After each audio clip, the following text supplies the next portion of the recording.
오늘 말씀의 제목은 안일함과 평안함입니다. 오늘 말씀에서는 이스라엘 백성들을 향해서 메시지를 전하고 있는데요. 특별히 안일한 여인들에 빗대어서 이렇게 얘기를 하고 있습니다. 9절에서는 너희 안일한 여인들아, 너희 염려 없는 딸들아 이렇게 말하고 있고 10절에서는 너희 염려 없는 여자들아 하면서 그들을 향한 메시지를 전하고 있습니다. 근데 여자들이 안일한가요? 네, 우리 권사님들 안일하신가요? 그렇다면 남자들은 안일하지 않나요?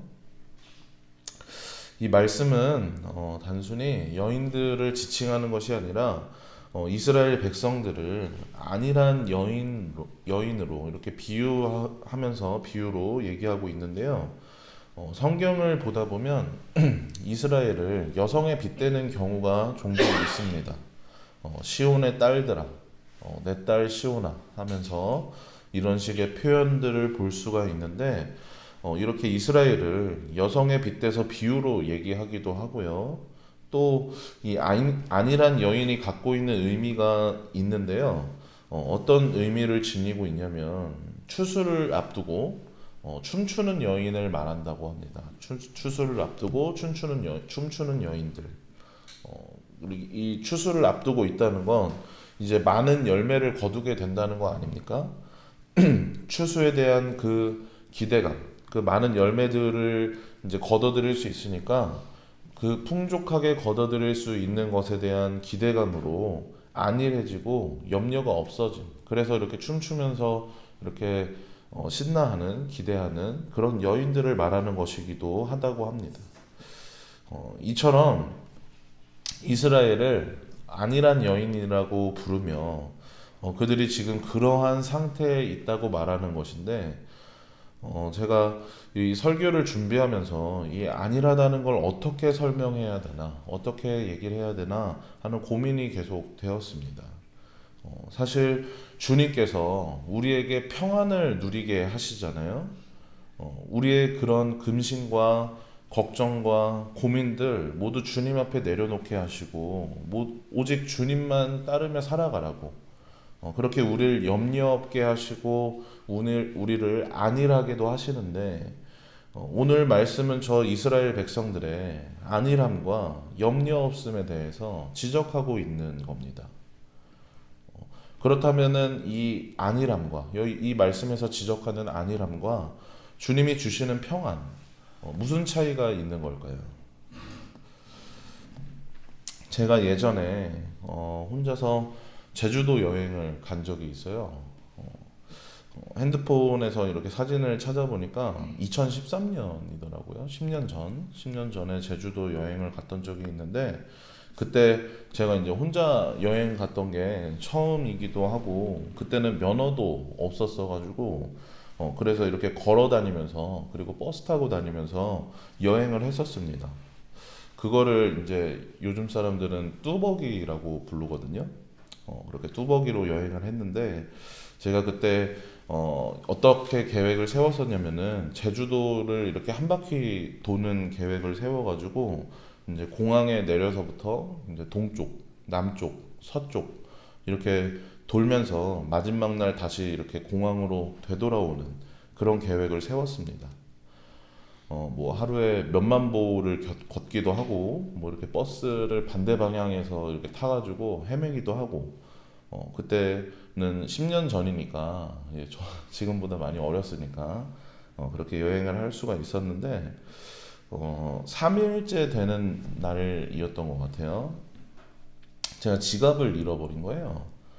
이걸 이제 밥 먹고 계산하려다가 알게 됐습니다. 그래서 뭐 가방이며 뭐 옷이며 아무리 찾아도 지갑이 없는 겁니다. 그때 제가 이제 제주도 인심을 경험했는데 정말 얄짤없더라고요. 네. 돈 없으니까 뭐 괜히 연기한다고 차라리 처음부터 돈이 없다고 하지 그랬냐고 하면서 엄청 이제 뭐라고 하는 겁니다. 이제 일부러 그런 게 아니니까 그런데도 이제 일부러 그런 게 아닌데 그런 얘기 들으니까 억울하기도 하고 이제 또 죄송하기도 하고 지갑이 없어져서 당황스럽기도 하고 그래서 그렇게 이제 욕을 먹고 식당을 나와서 지갑을 찾으려는데 이제 그것도 막막했던 게 이제 제가 한참을 걸어서 오기도 했고 그냥 이렇게 그 길 따라서 쭉 온 게 아니라 뭐 여기저기 골목 다니면서 이렇게 구경하면서 왔어가지고 이게 어딜 가서 찾아야 되나 참 막막했습니다. 그래도 그냥 이제 있을 순 없으니까 이렇게 왔던 길 되돌아가면서 한참을 찾았는데 결국에는 못 찾았거든요. 근데 이제 설상가상으로 핸드폰 배터리까지 이제 없어서 꺼지게 된 거예요. 그렇게 이제 먼 타지에서 돈은 없고 하루 종일 걸어서 지칠 대로 지치고 어떻게 해야 되나 핸드폰도 안 되고 어떻게 해야 되나 싶을 때 떠오르는 사람이 한 사람밖에 없었습니다. 저희 아버지.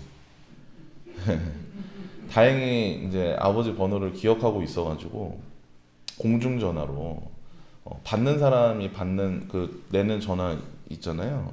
그걸로 이제 전화를 걸었더니 받으시더라고요. 그래서 아버지한테 진짜 이러이러해서 뭐 지갑 잃어버리고 뭐 이런 상황을 얘기했더니 정말 1초의 망설임도 없이 걱정하지 말라고 잠깐 있어 보라고 하시면서 몇 분 있다 다시 전화하라고 하시는 거예요. 그래서 기다렸다가 다시 이제 전화했더니 제주도에 아버지 아는 분이 있는데 이분이 도와줄 거라고 하시면서 번호를 알려주셨습니다. 그래서 그분한테 연락해가지고 뭐 어디서 뭐 몇 번 버스 타고 오면은 이렇게 어디로 올 수 있다까지 이렇게 알려주시면서 이렇게 그분하고 만나기로 했는데 이제 버스 타고 가는데 제주도 버스는 또 돈 없으면 절대 안 태워주시더라고요. 그래서 진짜 사정사정해서 내리는 데서 이제 누가 대신 내주실 거라고 이렇게 사정사정해서 간신히 버스 타고 이렇게 가는데 이제 좀 진정이 되니까 여러 가지 생각이 들면서 제가 그동안 아버지한테 되게 버릇없이 했던 게 떠오르더라고요. 이제 간섭하지 말라고 내가 무슨 어린애냐 하면서 그랬던 것들이 떠오르는 겁니다. 그때까지 저는 제가 다 큰 줄 알았어요. 그래서 이제는 아버지 그늘에서 제가 벗어났다고 생각을 했던 거죠. 이제는 부모님 도움 없이도 제가 잘 살 수 있다고 그렇게 생각을 했습니다. 근데 그게 아니었던 거죠. 그 상황에서 진짜 떠오르는 분은 아버지밖에 없었고 저는 여전히 그렇게 아버지 그늘 밑에서 그 보호 없이는 살 수가 없는 거였던 거죠. 그날 그렇게 일이 잘 해결이 되고 이렇게 숙소에 눕는데 정말 평온했습니다. 그날 하루 정말 많은 일을 겪기도 했는데도 날 보호해 주시는 분이 있다는 사실로 정말 평온하게 잘 수가 있었습니다. 오늘 이 말씀에서의 안일함 그리고 염려 없음은 바로 이런 겁니다. 제가 나는 이제 혼자서 알아서 잘 살 수 있다고 생각했던 것처럼 마치 제 스스로의 힘으로 이렇게 건사하고 있다고 착각했던 것처럼 이스라엘 백성들이 그랬던 것이죠. 수확할 때가 되면은 열매가 맺히고 그로 인해서 굶주리지 않고 또 그들을 보호할 성이 있고 그들의 땅이 있고 기업이 있으니까 안일해진 겁니다. 이 모든 것들이 자신들의 힘으로 자신들의 노력으로 이루어낸 것처럼 이 모든 것을 허락하신 하나님을 생각하지 못하고 마치 이 모든 것이 그냥 자신들에게 얻어진 것처럼 그렇게 영원할 것이라고 그것이 영원할 것이라고 그러한 생각에 안일하게 생각했던 것이죠. 하나님이 그들의 그 열매를 위해서 일하시는 것은 보지 못하고 스스로 얻은 것처럼 착각하면서 안일해진 겁니다. 하나님께서 때를 맞춰 이른 비와 늦은 비를 그렇게 저들에게 내려주셨기 때문에 저들이 수확할 수 있었고 열매를 거둘 수 있었던 것인데, 하나님이 그들을 보호하셔서 그 성벽이 공격받지 않았던 것인데 그들은 착각한 겁니다. 풍요로움과 그 풍족함으로 인해서 하나님을 잊어버린 겁니다. 이 말씀에서 얘기하는 그들의 이 염려 없음은 하나님으로 인한 그 평안과 그 평온함으로 인한 염려 없음이 아니라 그들의 안일함으로 인한 염려 없음이고, 그것은 그들로부터 하나님과 멀어지게 하였고 죄와 더욱 가까워지게 하였습니다. 그렇게 하나님을 잊고 안일함에 빠져버린 이스라엘에게 하나님은 지금 이사야 선지자를 통해서 말씀을 전하십니다. 그들이 당황하게 될 것이라고요. 수확 때에 당연하게 열릴 줄 알았던 그 열매가 맺히지 않음으로 인해서 당황하게 될 것이라고 그렇게 말하고 계십니다. 그들에게 좋은 밭과 그리고 좋은 열매 맺는 포도나무들이 있지만 12절의 이 말씀과 같이 그것으로 인하여서 가슴을 치게 될 것이라고, 좋은 밭은 결실을 내지 못하고 열매 맺는 나무는 열매가 맺히지 않음으로 인해서 그거 가슴을 칠 것이라고 그렇게 얘기합니다.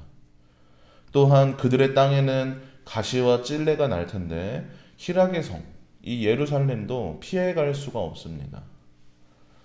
이렇게 하나님을 잊고 안일함에 빠져버린 저 이스라엘 백성들은 그 안일함으로 인하여서, 그 염려 없이 살아가던 삶에서 그 안일함으로 인하여서 가슴 치며 슬퍼하는 삶을 살아가게 될 것입니다.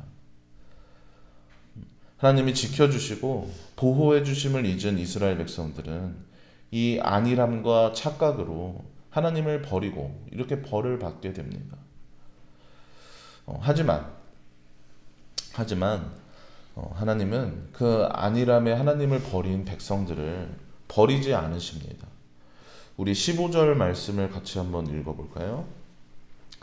15절 말씀 시작. 마침내 위에서부터 영을 우리에게 부어주시리니 광야가 아름다운 밭이 되며 아름다운 밭을 숲으로 여기게 되리라. 아멘. 네, 그들에게 하나님의 영을 부어주셔서 다시금 회복시켜 주신다고 합니다. 하나님을 떠나서 살 수 없는 이 이스라엘 백성들을 하나님께서는 버리지 않으시고 끝까지 저들을 인도하십니다. 그들에게 이와 같은 이 고난과 그리고 시련을 주시기도 하지만, 그들에게 벌을 내리시고 심판을 내리시기도 하지만 그들을 버리신 것이 아닙니다. 그렇기 때문에 회복을 약속하시며 다시금 소망을 더해 주시는 것이죠. 결국에는 이렇게 하나님이 어떤 분이신지 하나님이 하신 일들을 나타내심으로 이스라엘은 다시 하나님의 백성의 자리로 돌아오게 됩니다. 사랑하는 여러분, 우리는 우리 삶에서 착각하면서 살 때가 있습니다. 내 스스로 이뤄내고 그리고 내 스스로 건사하고 있다고 그렇게 착각할 때가 있습니다. 그리고 이것이 우리를 안일함에 빠지게 합니다. 염려 없고 근심 없고 부족함이 없기만을 바라지 하나님을 의지하려고 하지는 않습니다. 저는 이 어떻게든 되겠지 하는 이 말을 참 좋아하지 않는데요. 하나님을 바라보는 이 믿음에서 나오는 말이 아니라 이 안일함으로 그냥 손을 놓고 포기해버리는 그런 말이기 때문입니다. 안일함으로 손을 놓아버리고 그럼으로 인해서 염려가 없어지는 그런 삶이 아니라 하나님을 바라보고 하나님을 의지함으로 주님께서 주시는 이 평안함으로 염려가 없어지는 그런 삶을 살아가시길 바랍니다. 그러기 위해서 우리는 더욱 기도해야 합니다. 어떻게든 되겠지 하며 이렇게 손 놓아버리지 마시고 그때 더욱 기도하며 하나님을 의지하시는, 그렇게 우리의 힘과 열심이 아닌 우리의 혈기와 육이 아닌 기도로 하나님을 의지하고 바라보며 나아가시는 그런 여러분들 되시길, 주님 안에서 평온함을 얻어 나아가는 여러분들 되시길 주님의 이름으로 축복합니다.